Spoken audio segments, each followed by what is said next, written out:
So right here in this little thing that weighs nothing, I have a pot to boil water in and a cup to drink it from. Now I've got about, I'd say this holds about 4 cups of water.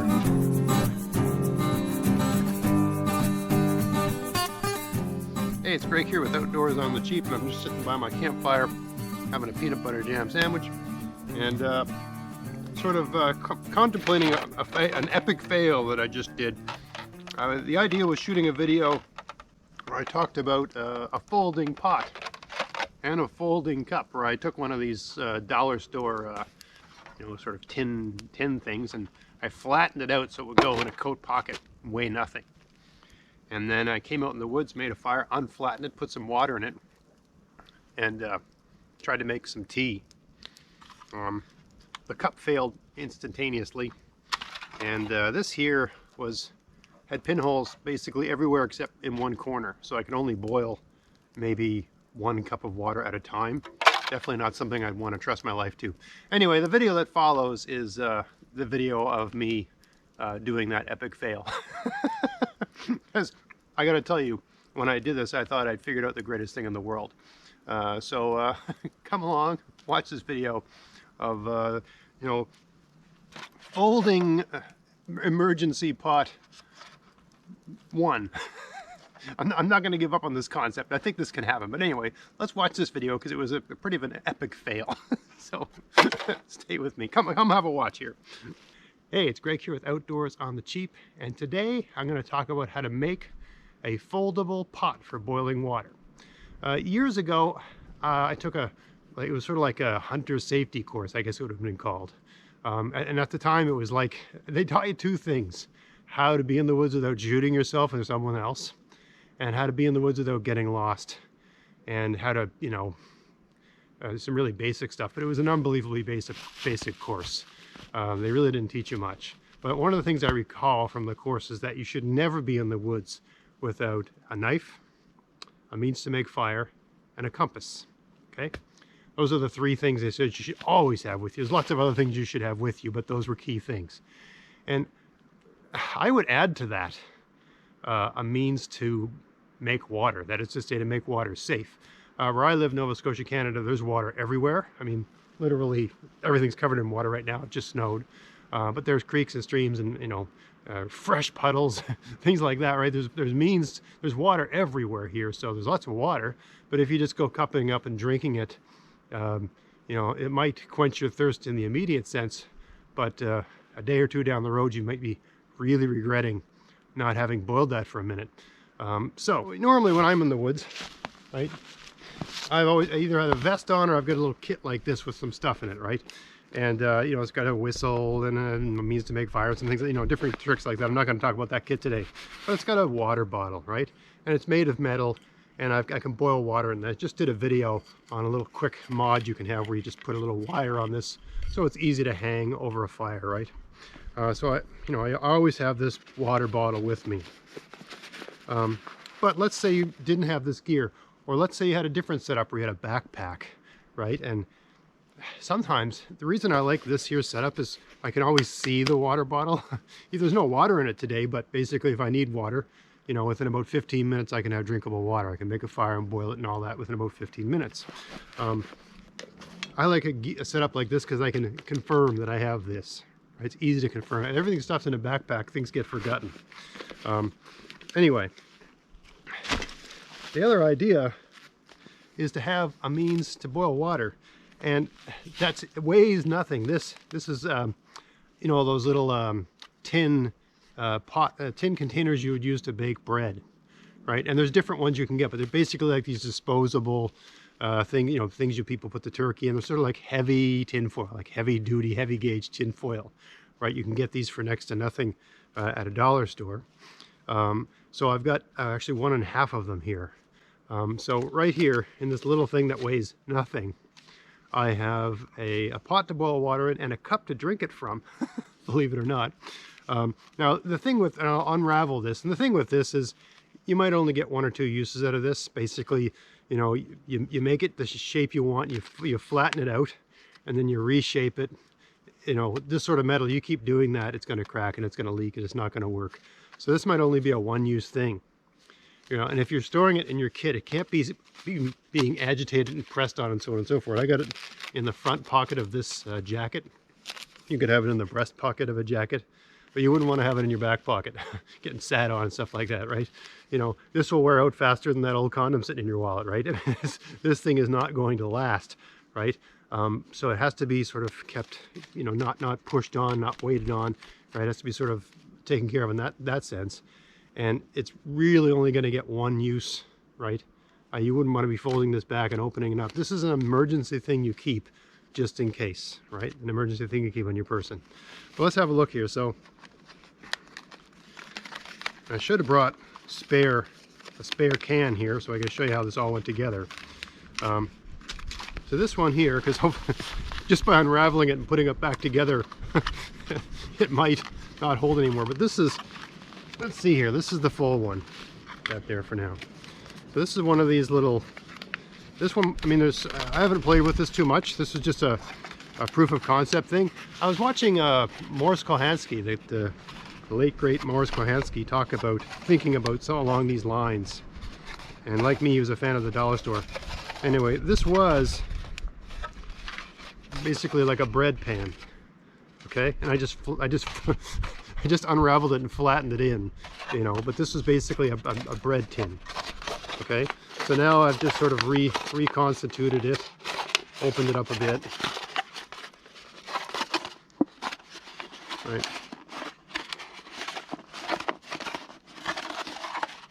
Now I've got about, you know, I'd say this holds about 4 cups of water, right? And as long as, you know, let's say I was stuck out in the woods, you could use this day after day after day, as long as you weren't refolding it or just leave it out like this. It's probably very reusable, right? Right, this is a really simple thing for, I'm going to boil some water and have my lunch out here. Why not, right? Let's proof of concept. This has been folded and I just unfolded it, right? Well, so let's see if it leaks. Let's see if it works. This here idea was, I took half of one of those. And I mean, this was an adaptation of, if you read about the native art of, you know, using birch bark, right? This is sort of like high-tech birch bark, right? So this was half of one of those tins. And I just folded it up until it, and I'm not great at this sort of stuff, but I just folded it up until, to me, it resembled a cup, right? Like that, almost like a Dixie cup. Just because I thought it would be a bit of a pain to try to drink out of this. I thought, you know, you're boiling some water, you can pour it into here and be very civilized, right? It didn't weigh anything more, right? So why not have that along? That was a general idea, right? Very civilized. All right, so that's the idea. We got a cup, and I'm sure there's, you know, someone who's better at this sort of thing. Or maybe if you use the big cookie sheet, there's a way, this is something I can play with over the course of the winter, with the big baking sheet. I'm sure you can actually make some really nice implements using that. But this was just, you know, this took me 1 minute, you know, to flatten this and to figure out a way to turn this into a cup and then flatten it. Okay, so I mean, it's already starting to tear a little bit, right? Proving that it's a sort of one-use thing. But yeah, right now, out of my pocket, I've got a pot and a cup. Let's go have lunch. Let's make a fire.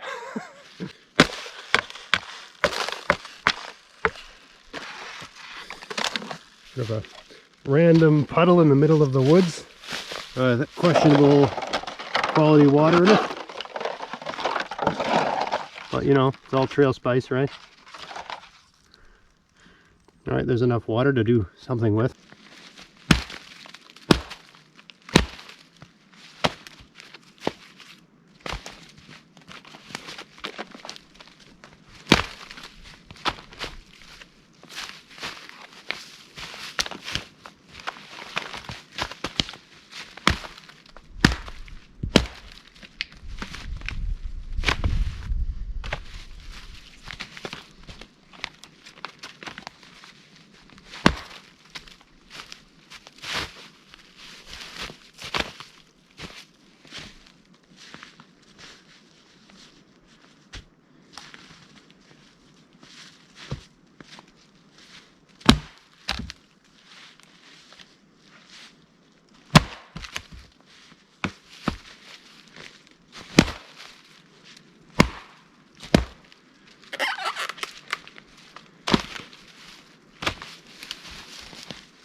That ain't breaking. All right, so what I'm gonna do here is an adaptation of a TP fire. Just the general idea: you got a wall, and you're gonna build a fire against that wall. I got some birch bark. I was really lucky. There was a dead birch tree, really rotten, but it had all this nice, nice bark. It's easy to get at with a knife, right? So, I mean, birch bark, great stuff, even when it's wet. And this is wet. It's wet. Basically, everything in the woods is wet. You know, everything has a layer of snow, and the sun's come out, so the snow's begun to melt. And yeah, even though it's not raining, everything is kind of a little bit soaked right now. So all I've done here was made a bit of a floor on the ground, right? Because the ground's really wet, so this wood, even though it's got moisture in it, is only kind of wet, right? And it will dry out quickly. I put the birch bark on top of that. I'll leave a little piece out just for me to get things started. Right over that, put some of this finer stuff, hoping that even though it's a bit damp, you know, the heat of the fire will drive the moisture out and get it going. But this doesn't have enough weight to press down on that. Over top of that, I'll put some, these are hardwood, but use whatever. This was the only dry thing I could find. It was basically a branch sticking off of a dead branch sticking off of a maple tree. Seemed pretty dry to me in terms of how it snapped and how it responded. But all you do is you pile your fuel materials on this little lean-to type deal, right? Right? You add things as the fire starts to go, but that's enough to get things started here. Just gonna, nothing fanciful here. I'm just gonna use a thick lighter, get things going. Take this birch bark, make what they call a birch match. You just take the bark and fold it sideways, and then it'll sort of stay kind of straight. To hold that out of the wind.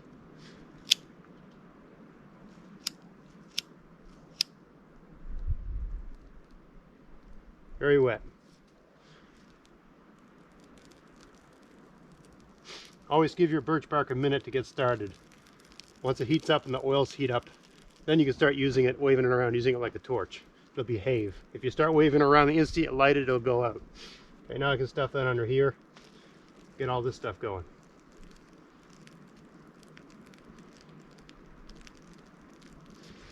Get it going on the other side too. Right, put the lighter away. Never set things on the ground. Don't set your knife on the ground. Don't set your lighter on the ground. Now I can throw some things on top of there, not wet stuff of course. A little bit more birch bark. I'll just leave that in reserve just in case I need it. Now I'm going to continue to throw lighter stuff on there. At this point you're all in, right? You gotta hope this catches. But yeah, the great thing about this, oh my goodness, the smoke's going right at you there. Let me move this around a bit. The great thing about this style of fire is that the air can get underneath your fuel, right? So you've got your kindling and your tinder burning, and then you've got your sort of secondary kindling or fuel. Basically, you know, tinders, super light, kindlings, light, secondary kindlings, you know, light, heavy, and it gets heavier from there, sort of things in terms of weight, density, flammability, and so on and so forth. So the stuff that's easiest to light is underneath, and it's got lots of air getting at it, and it's, you know, heating up the stuff on top, driving the moisture out, and hopefully getting it dry enough to burn. Let me change the position of this camera so you can sort of see better.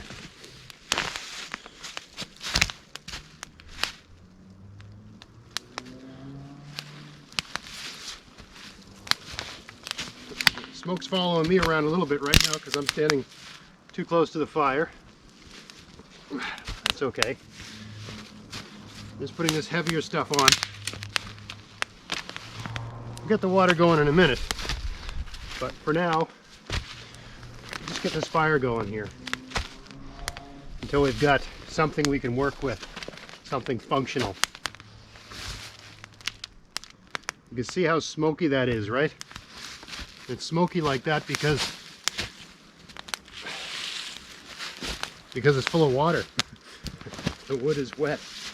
Even though I picked the driest stuff I could find, still full of water. as the smoke dies down, right, that's a sign that things are starting to burn, things are starting to, you know, behave.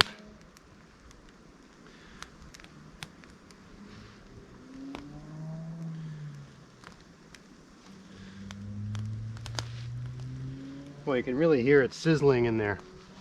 I see a piece of, believe it or not, I see a piece of unburned birch bark. I'm going to stuff that in, sort of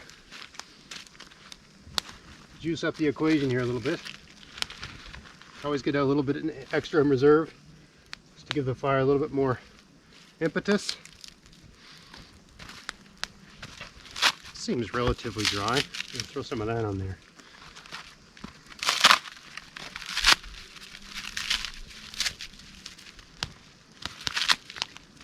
Yeah, I can just tell by the sound of the fire it's starting to behave now. Boy, this is wet. Did not want to light. Probably wouldn't hurt to just open up a hole in the center here. Let some of that flame through. Alright, so now that I've got things kind of behaving, somewhat, I'm going to set to getting my water to boil. Figure out a way to make that happen.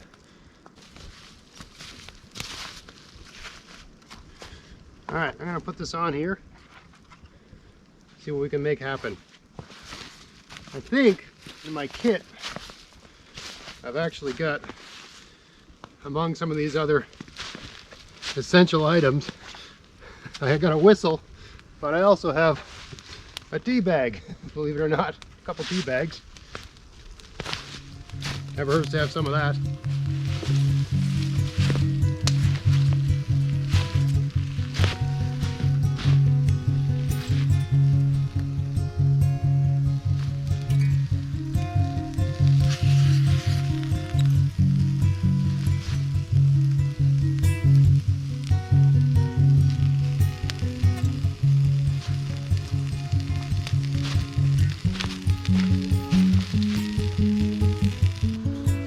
We're boiling here, and proof of concept for the most part.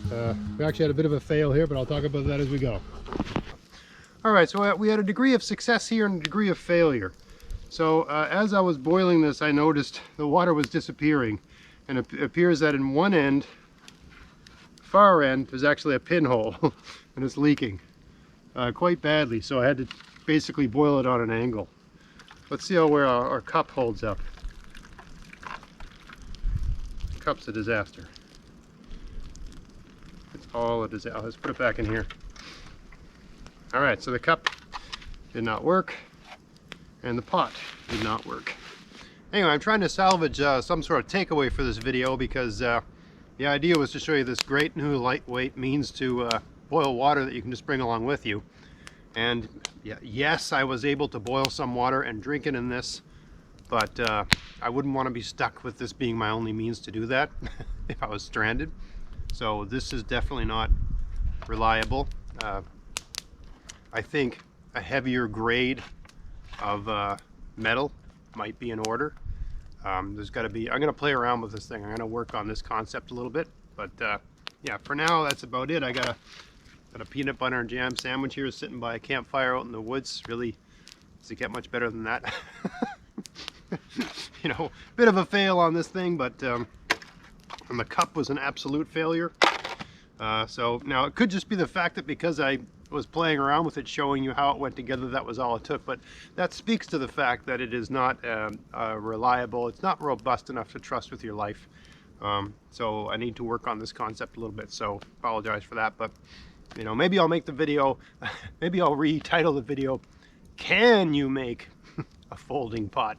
instead of, "Hey, a folding pot isn't that great." I think the theme of this video is, can you make a folding pot, right? This was my concept, right, for a folding pot. Clearly not, you know, 100% reliable. That's why you put things to the test. That's why you try things out. Also why you keep trying. I still like this concept. I just think it's going to require, you know, maybe a heavier plastic, maybe different kinds of folds, maybe simpler folds. I don't know. We'll see how it goes. Anyway, that's the video for now. I'm going to finish my sandwich and go home. Hope you found that interesting. If you did, please like, share, subscribe. And until next time, enjoy the outdoors on the cheap. Thanks for watching. I'm out.